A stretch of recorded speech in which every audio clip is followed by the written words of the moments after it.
Venons-en au dossier de ce journal, dossier consacré aux zones inondables dans la capitale burkinabé.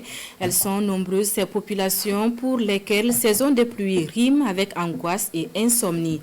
De Dapoya à Balkui en passant par Karpala, nous avons fait le constat pour vous et le constat est signé Konsoun Koulibaly et Mariama Tamboura.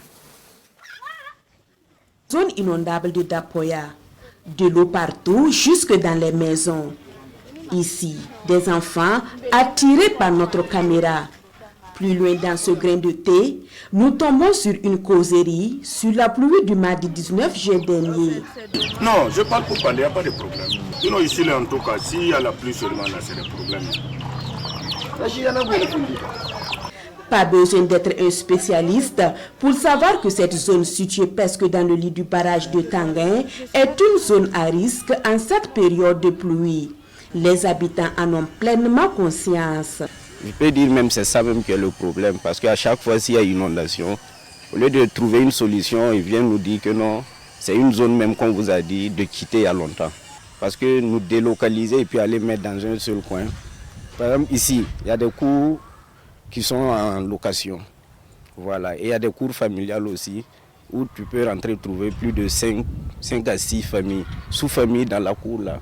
Maintenant, si vous délocalisez ces gens, vous partez, vous les donnez une petite portion de vivre ensemble, ça serait un peu compliqué. Une autre zone à risque, à cheval entre deux quartiers, Karpala Gensa et Balkui. Ici, les maisons ont été construites au bord d'un bas-fond.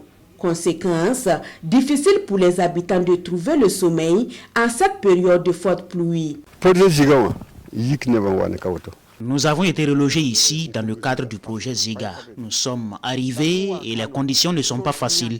Mauvais état de la route, absence de caniveau. Si vous regardez, c'est dans un bas-fond qu'on nous a relogés. Il y a des parcelles où on ne peut même pas construire. Si nous étions dans une zone non lotie, on pouvait comprendre, mais ce n'est pas le cas. À chaque pluie, l'eau envahit toutes nos maisons.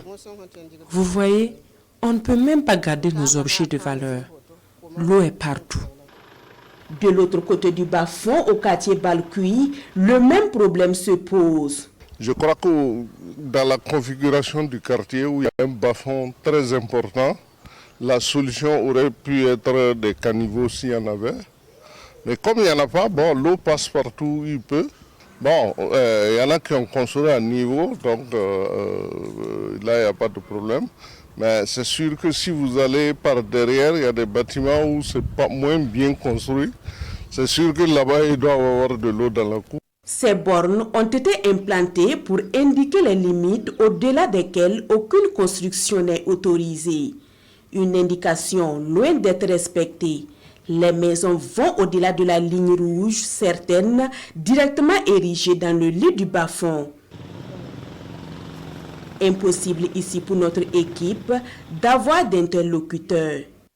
Cette année, la Direction générale de l'Agence nationale de la météorologie annonce des risques élevés d'inondation. Pour toutes ces personnes qui vivent dans les zones inondables, c'est la période des angoisses car du jour au lendemain, ils peuvent tout perdre.